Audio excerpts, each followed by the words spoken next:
Janker. Before we head on to the crisis report, thanks for coming. We're going to talk about how Americans are feeling right now in America. I think everybody's pretty much generally pissed off. I think that'd be a good way to describe it. I saw this one. I like this one. This is good. This is how Americans feel about the different government agencies. You know, what do we like? What do we not like? So yeah, favorable in the blue, unfavorable in the red. You know, because well, we know Team Red is red, and so there's got to be unfavorable. Why couldn't they use like green and yellow? Some. So of course not. Got to manipulate. Everything's got a little subtle psychological little viewpoint to it. But anyway, I know I'm being too sensitive, aren't I? National Park Service, 81%. I like the National Park Service. I like the national parks. They're beautiful. I've seen a lot of them. Plan on seeing some more this summer. I actually live not too far away from some national park love. And good stuff. But you go on through it.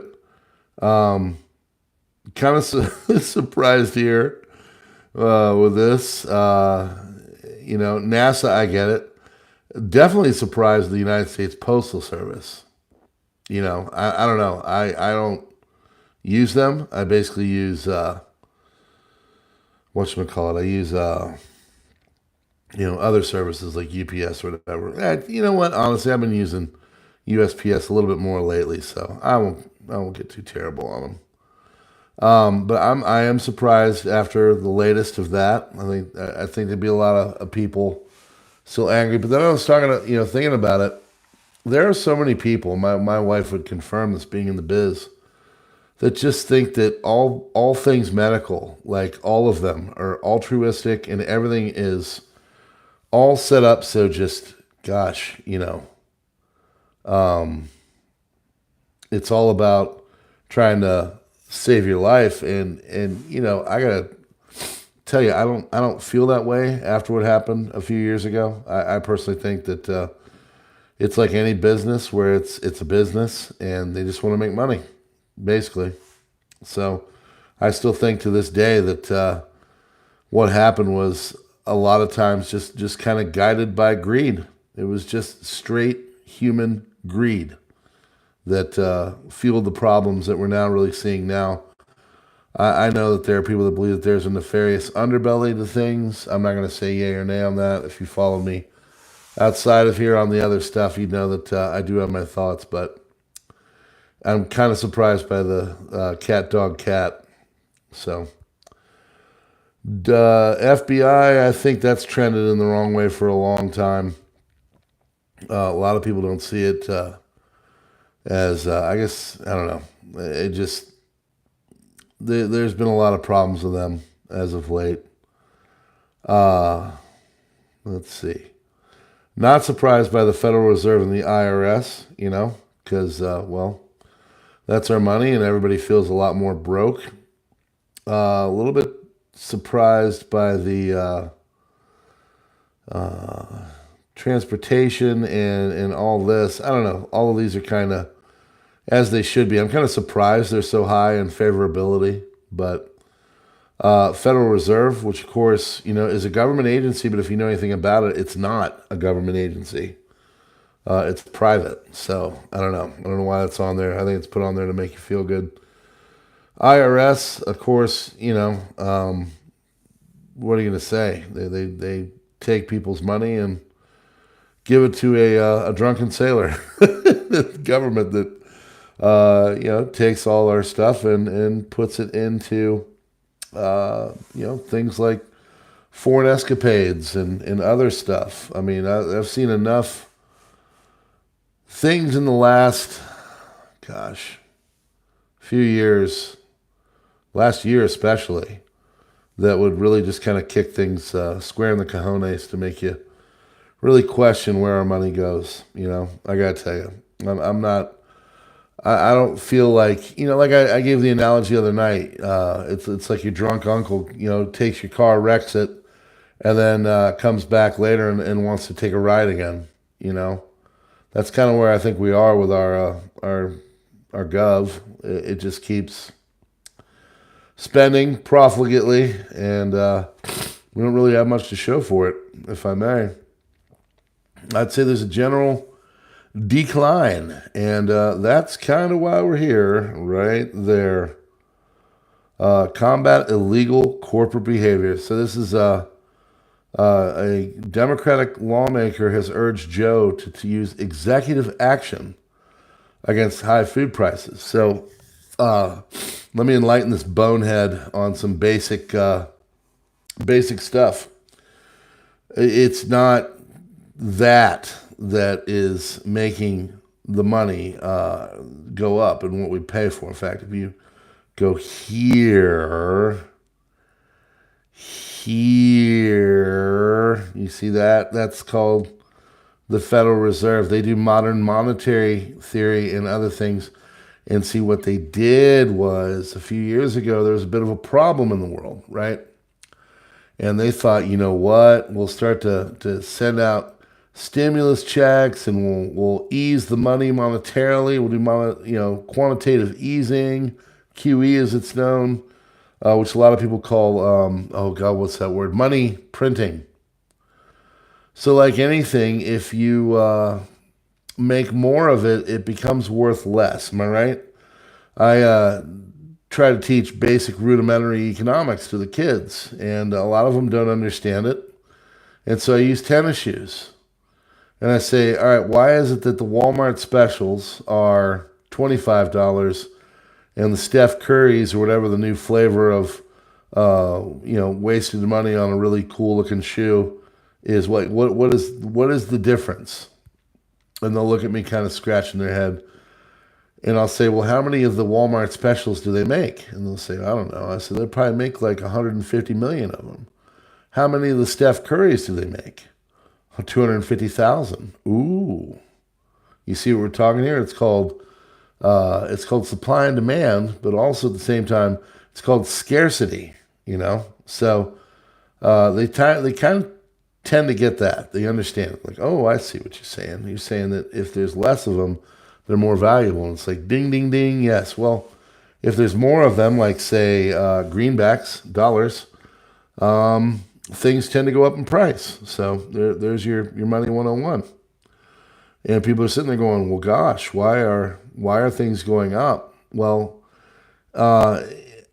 you can definitely blame corporates for a lot of stuff. I'm no fan of corporations by any stretch of the imagination, but I will tell you this, the corporations are but a cog in the wheel, and they are, a nice scapegoat, but not why things are in the dire situations that they're at. So, greedflation, I guess, is a new term. Greedflation. So what is? Let's look at this thing. Corporate media spiked in the summer of 2023, right around the time administration launched the Bidenomics campaign, stoked a complete inflation-ish storm. I like that. His team is giving greedflation one last shot for the November presidential elections because they basically don't have anything else they can do because people aren't buying it anymore. Does anybody really know anyone? I mean it, like anyone that is really squarely in the Joe camp right now. Just saying. I don't really know that many people outside of some cohorts that I work with. But again, I'm in education, and let's take a look. There it is. Third to last, education. Why? Well, because boneheads are in there. That's why. Yeah, that's why I got into it. Like, well, you're in it too. Well, yeah, I got into it because I think it sucks, and I think to change it, instead of pissing and moaning online like I'm currently doing, you kind of got to get in there and roll your sleeves up. So that's kind of what we're doing. But that's another video for another day. This is economic. We commend the important steps your administration has recently taken on this issue, including steps to combat illegal and unfair corporate behavior, encourage competition in the food and grocery sectors, and more, and the federal government should use every possible tool to lower food prices.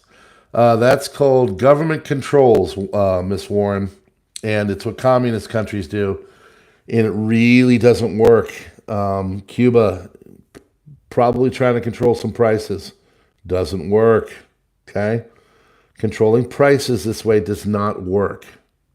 So the only way for things to go down now is for the economic forces to re-kick things in the nuts, okay? What does that mean? That means nobody buys anything, and then naturally they have to do a fire sale on stuff and prices come down. That's basically it. If you want to sit there and blame, Tyson Foods or whatever, who is in charge of the Megacorp USA, that's fine. That makes for a nice political talking point. But the point is, it's a little bit more involved than that. Cloward and Piven, there you go. Yeah, yep. And that's what's so funny. I love these corporates. I tell this to my students all the time. I said, I take them through an entire unit, or not a unit, but like a little mini unit, about all the corporations that got fat and rich during World War II. Making bottle openers in the sign of that are the symbol of a Hindu fortune. If you don't know what the sign for the Hindu fortune is, it looks a lot like a German sign from the 1940s. Coca-Cola made a bunch of bottle openers that look like that. Yeah, they did. Other corporates did things. International Business Machines made tickets so they could properly track a certain group of people they're trying to get rid of. And then, of course, there's other stuff like that. Hugo Boss made the suits. Armani made suits. The Italians were very, very beautifully dressed, if I may, for being in the fascist government. But, again, I digress. Corporations are not your friend. Corporations, they want their goal is to make as much money as possible, whatever that looks like. If that money means that they're, kicking your chihuahua across the floor so they can make an extra $50, they'll do it. That's what they'll do. That's all they care about.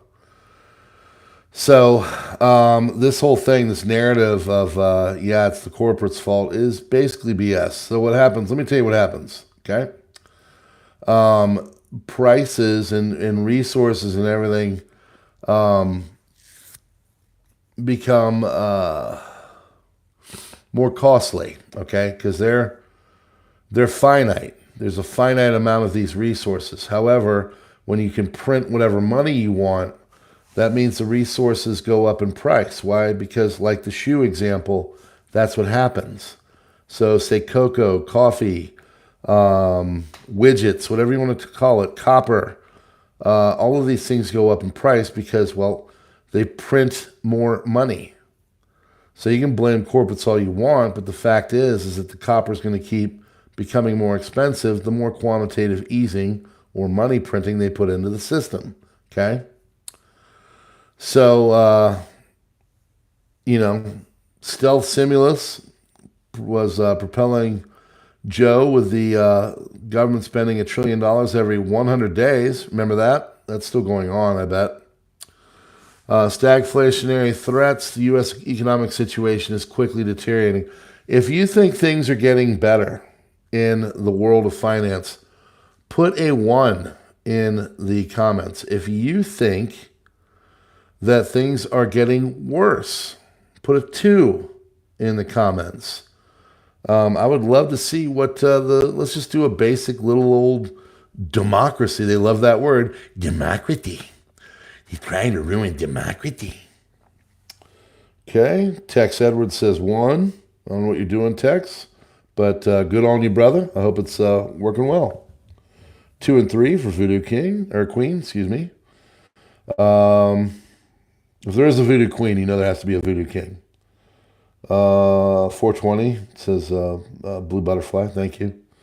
Might I recommend one of the wonderful new places that are popping up where they're slinging the big green leaf for you, keep you anesthetized and happy.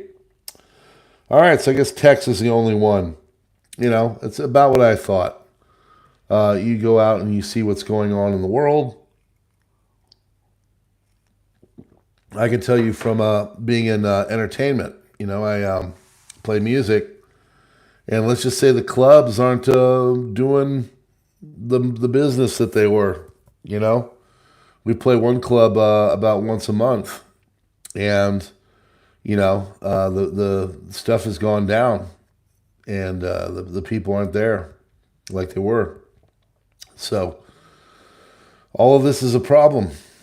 The cogs in the wheel are getting more and more, how do I put it,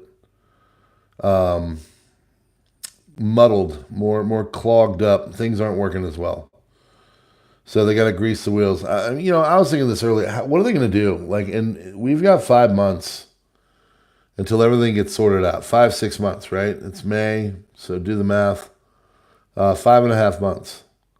Where do you think things are going to be at that time? Seriously. Because there's some narratives coming out right now about who's going to be able to make choices. Hopefully you're picking up what I'm putting down. I'm talking about our new neighbors, as in joining in with the choice making of the direction. What are things going to look like if it was pretty much a resounding win for a certain orange-colored human being, and they get their new neighbors in there, and the new neighbors vote otherwise? What happens? Where do we go? What does that look like? What does Texas do? What does the South do? What does Appalachia do? All these things are coming. I really think that people don't understand, but it is coming. This is going to be an interesting one. By the way, while I have you, I'm not going to go too much longer. If you could just hit that little like button, little thumbs up thing right there, if you picturing what I'm saying and everything, and you just are having a good night, I'd love it. You can do the thumbs down too. Doesn't matter. Engagement is engagement. But yeah, where do we go? What's it going to look like? What are things going to look like in 5.5 months if all this really doesn't get sorted out? The inflation doesn't get sorted out. All of it. What are we going to do? Same pattern was witnessed in the 1920s, Weimar Germany, 1970s America, 1990s Yugoslavia, 2000s Argentina and Venezuela and beyond. But what happens next? It's a good question. By the way, all of those countries, they all had hyperinflation. Well, not America, not yet at least. So we had pretty hyped up inflation. So in which case the trend leads to first price controls on producers and distributors, which ultimately fail. Then comes government rationing and the complete takeover of necessities, including the food supply.